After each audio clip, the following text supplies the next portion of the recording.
A chilling silence now haunts the forest of Chamarajanagar. In a sanctuary meant to protect life, 5 tigers, that is a mother and her 4 cubs, lie dead.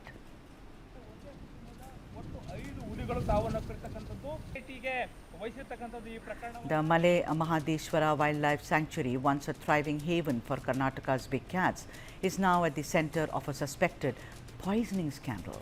The carcasses were found in the Hogiam forest range near Aminium. Authorities are saying that the tigress was in good health, so were her cubs. But now all of them are gone, allegedly killed after feeding on poisoned meat. The first body discovered was that of a cow. A bait? Well, who knows, perhaps. Initial findings suggest that the cow may have been laced with a powerful pesticide. Folate is what the experts are saying. The tigress likely fed on the carcass, which may have been her hunt, as it were, and there, in excruciating pain, wandered in search of water before actually collapsing. Her 4 cubs, barely old enough to hunt, died and lay very close to her. The post-mortem of the mother was conducted today of the cubs. All procedures are being carried out under NTCA guidelines. 3 more vet experts have joined the probe. Tissue samples have been taken for toxicology. ನಮ್ಮದೇನು ಇವತ್ತು vigilance ಇದೆ, ಆ ವಿಜಿಲೆನ್ಸನ್ನು strengthen ಮಾಡಿ ಮುಂಬರುವಂಥ ದಿನಮಾನಗಳಲ್ಲಿ ಇಂಥ ಘಟನೆಗಳು ನಡೆದ ರೀತಿಯಲ್ಲಿ ನೋಡಿಕೊಳ್ಳಲಿಕ್ಕೆ ನಾನು ಸೂಚನೆಯನ್ನು ಕೊಟ್ಟಿದ್ದೇನೆ. ಅದಕ್ಕೆ ಖುದ್ದಾಗಿ ಇಲ್ಲಿಗೆ ಬಂದಿದ್ದೇನೆ. ಆ ಸ್ಥಳಕ್ಕೆ ಭೇಟಿ ಕೊಡ್ತಾ ಇದ್ದೇನೆ. ಭೇಟಿ ಕೊಟ್ಟು ಅರಣ್ಯ ಇಲಾಖೆ ಅಧಿಕಾರಿಗಳ ಜೊತೆಯಲ್ಲಿ ಚರ್ಚೆ ಮಾಡಿ ಮುಂದಿನ ಕ್ರಮ ತೆಗೆದುಕೊಳ್ತೇನೆ. But then the forest already bears the scars of what's happened. Forest officials now suspect either retaliatory poisoning by villagers, angered by cattle kill, or a more sinister trap laid by poachers. Investigations are, of course, underway. The cow, investigators say, may have strayed into the forest, a common occurrence apparently in the area. The forest department is questioning the locals. Authorities are also trying to identify the cow's owner. Chief Minister of Karnataka, Siddaramaiah, has ordered a thorough probe and demanded a complete report within 14 days.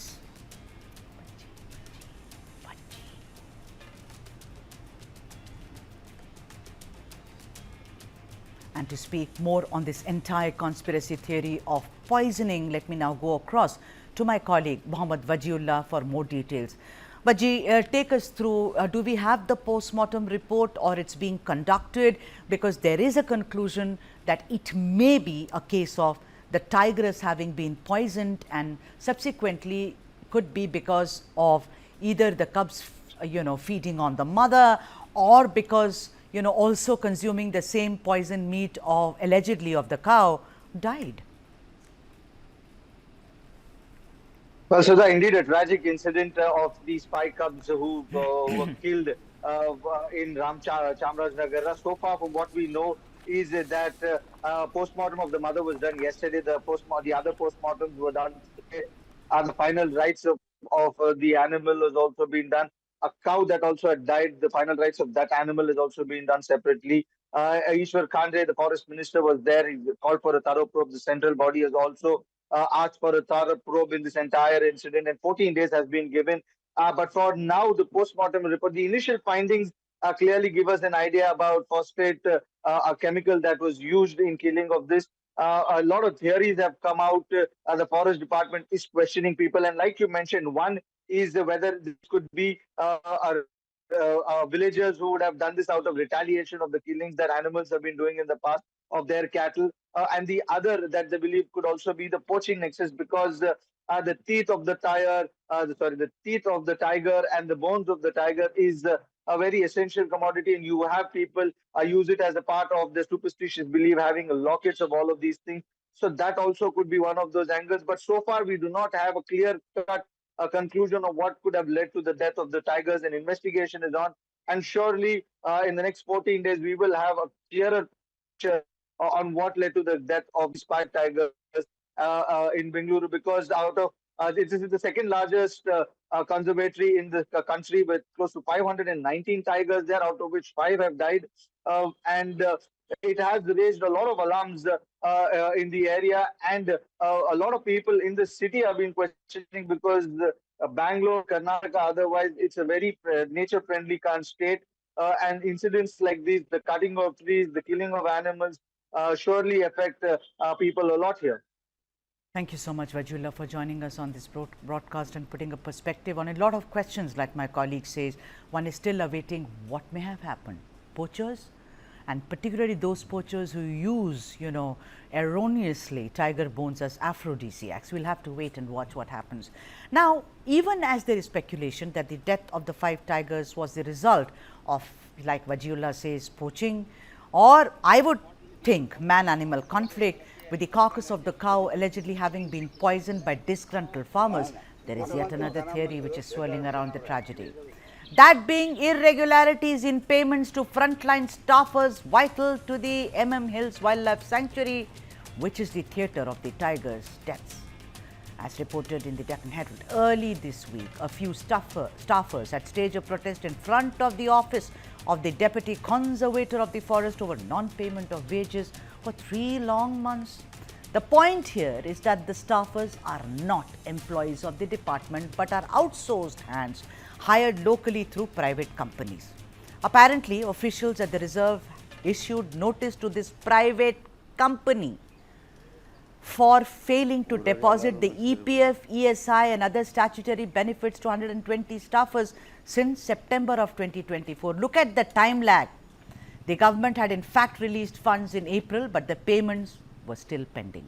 There are also reports that one staffer who worked in the anti-poaching camp of Areyapalya had died on duty, but the agency, that is the outsourcing agency, defaulted in paying him PF, ESI and other benefits. Let me show you the status of tiger population in India, if we can put that up, and compare it to Karnataka. While India is a story of growth, and we've all been looking at, how are the tigers earlier had depleted. I mean, I'm talking about decade and a more, and then we saw an increase. Karnataka seems very worrisome. Look at those. Meanwhile, Karnataka Minister Ishwar Khandre, while ensuring timely payments, said as follows: I have not received any complaints about non-payment. However, I will direct officials to backlist any company, agency which has failed to comply with the rules. Are the deaths of these tigers a case of gross mismanagement and apathy? Is it time that the Karnataka government gives yet another guarantee to tackle the man-animal conflict in the state? Let's debate.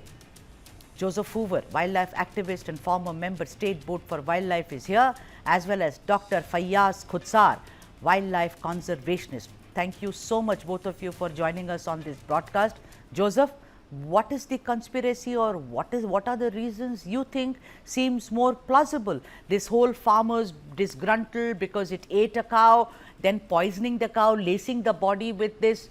Do you think that is the reason, or is it clearly a case of, which of course comes under the ambit of man-animal conflict? And the other thing is outsourcing forest workers and they being disgruntled. So there is complete kind of, when you are bothered about your bread and butter, you are not even paying attention to this very, very serious issue. Joseph. Yes, Sudha, it's very unfortunate that we have to talk about the death of 5 tigers. But I would squarely blame the forest officials for not doing what they should be doing. This dereliction of duty. Had the staff been paid, see, this story we are hearing now that the staff have not been paid for just 3 months. I've been writing about this from 2007, saying that especially our petty cash payment staff, the daily wage staff, they don't get payment even for 6 months at times. So this has been an ongoing issue. It's not that the senior forest officials are not aware of it. When the staff protested, it was the responsibility of the senior officers above the DCF who should have taken up the responsibility and saying, okay, I'll sort this out. What were the senior officers doing? I would squarely blame them. All right, but Joseph, you think it's the farmer allegedly who poisoned the cow and took revenge, as it were? Does that theory work for you at all? Definitely, this is a definite case of somebody poisoning a carcass. This tiger has killed a cow, which are allowed to graze inside our forest reserves. So it has killed it, and the cow cubs have eaten the carcass. After noticing the dead cow, the person who was looking after the cow has poisoned it, and it's very obvious. Even a fifth standard student will tell us that this is a case of poisoning. But I don't understand Then, but what were the why the forest forest. officials doing? I mean, you just Absolutely. a That's cow precisely what strays I'm coming inside, to. fine, four-legged animal. What was the owner doing? And it's a crime. Where is that owner? He wouldn't have done it alone. I mean, this is a crime. And why is it that if it has become a pattern, like you said, Joseph, that it seems like the usual, then why is it being allowed to happen? I just don't understand. These are 5 tigers, and this is, you know, a heritage. This is what's a treasure, a national treasure, and this is the way we, you know, just throw it away like that.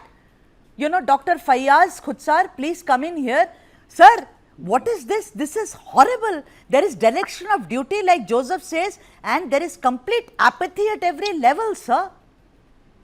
I must tell you the negligence what suggested by our previous speaker about non-payment of wages. It is a serious issue, but the way we are alarming and with the way we are speaking, I don't see that truth, because when you look at the forest which is open all around, and you have villages all around, and where is such a relationship exist across the country between forest and villagers, knowing the fact that most of the villagers understand that tigers are government tigers. So what I'm trying to convey you, when you look at the number of staff and forest guards, beat guards per square kilometer available with the forest department, it's not sufficient. Because when our previous speaker already suggested that daily wages are working, so when daily wages will work, what would be their dedicated effort, level of trust, etc. So Dr. therefore, we need Khudsar, to wait a minute. understand the Dr. policy. Khudsar, there is, I'm sorry, sir, I very, very humbly submit to you. Your statement has a lot of kind of dichotomies, and they don't make, to me, they seem to be at variance with each other. A, you say for every so many kilometers, there is only one, let us say, forest guard. Does that suffice? Then increase them. If you are giving it out to an agency, suppose you give it to me, the contract, I sign the contract. Instead of 5, ask for 15, that is not done. Secondly, you said the previous speaker, that being Joseph Hoover, spoke about, sir, about, daily wages. No daily wages, no wages. Forget daily wages, no wages for 6 months. How does the poor man operate, sir? Madam, you see, there are two different issues. One is with the human resource, another is the conservation issue. There is a systematic problem, because I kept working with various tiger reserves, and I have seen that there are many policy setback. Policy decisions are being taken in a way that why you need to outsource. Earlier, I have seen that local people were hired directly by the forest department, not by the outsource agencies. So why such policy decision has been taken in a way that you are bringing third party involvement instead of department itself, bringing people from the neighborhood? That was the relationship with the forest department and neighborhood. Now there is no relationship, because there is a third party, third person in between the forest department. So what I'm trying to say, when you look at the forest across the Dr. country. Fayyaz Khudsar. Just a moment, madam, let me finish. The entire forest is a huge forest area, and there's a lack of sufficient number of forest guard across the country. So we need to see that how a strong policy decisions comes where the number of forest guard must be increased. Why should we depend on Dr. daily Khudsar, wages? if it is proven that a farmer indeed laced the carcass of a cow with poison, that's a crime. Will it be taken to fruition to the last bit, and will that person and persons be punished for the crime that they have committed, Dr. Khudsar? Obviously, crime what they committed, they will be caught, and they will be caught under Wildlife Protection Act 1972, and whatever punishment will be given to them, that is up to the court to decide. But I am raising bigger question. It is not about one tigress with 4 cubs. There are many tigers around freely roaming around. Males have bigger home ranges, goes on the periphery of villages. It is Right. not So that all tigers stay yeah. within So the protected I area. understand, but today we are talking about these 5 tigers.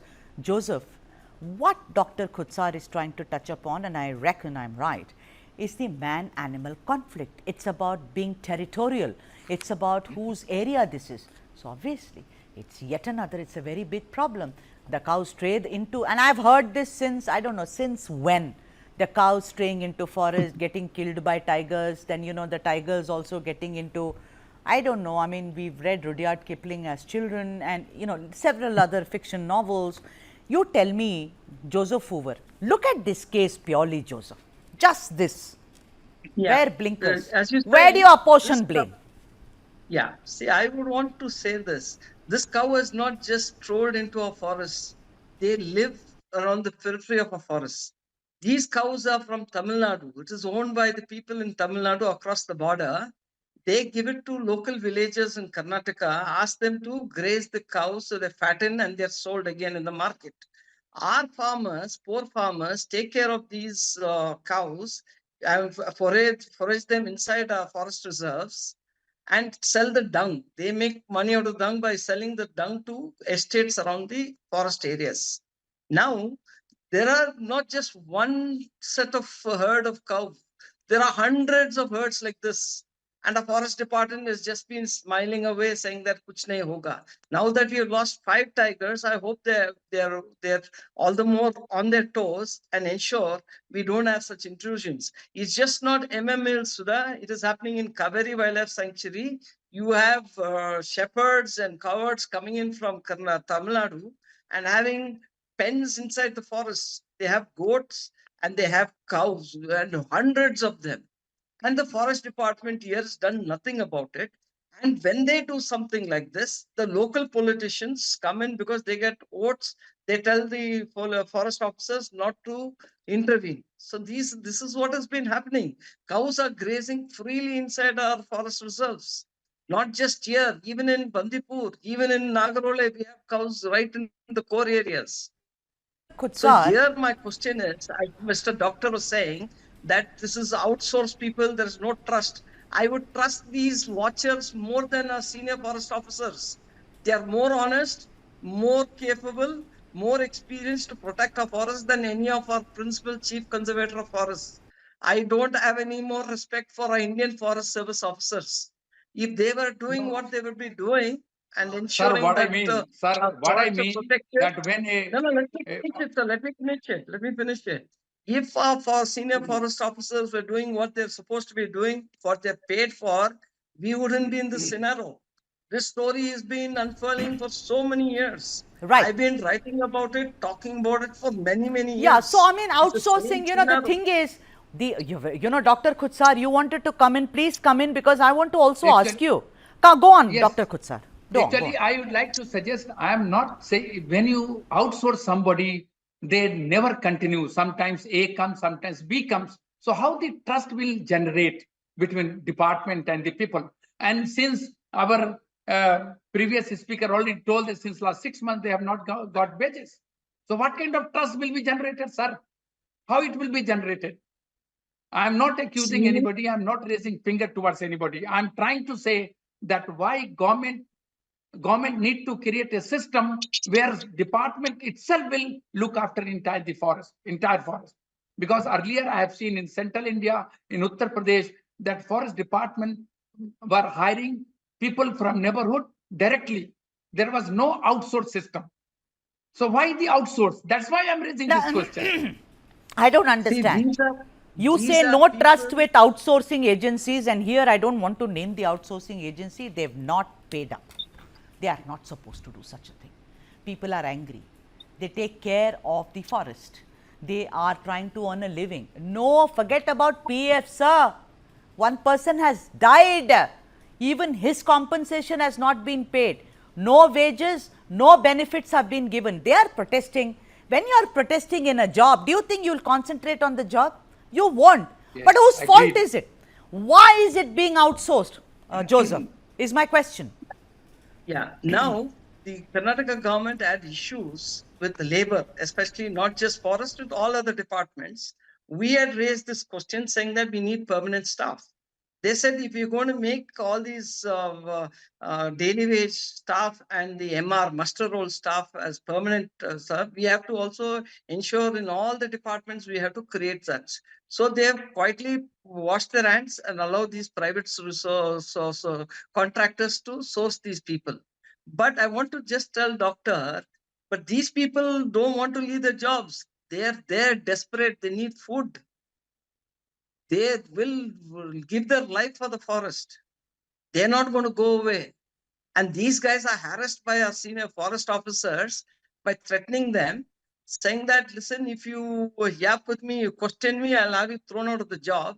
And when they remove them from the job, they also start a story, set a rumor in the local village that this guy stole something. That is why he was sent away from the forest. And that guy doesn't even have a face in his own society.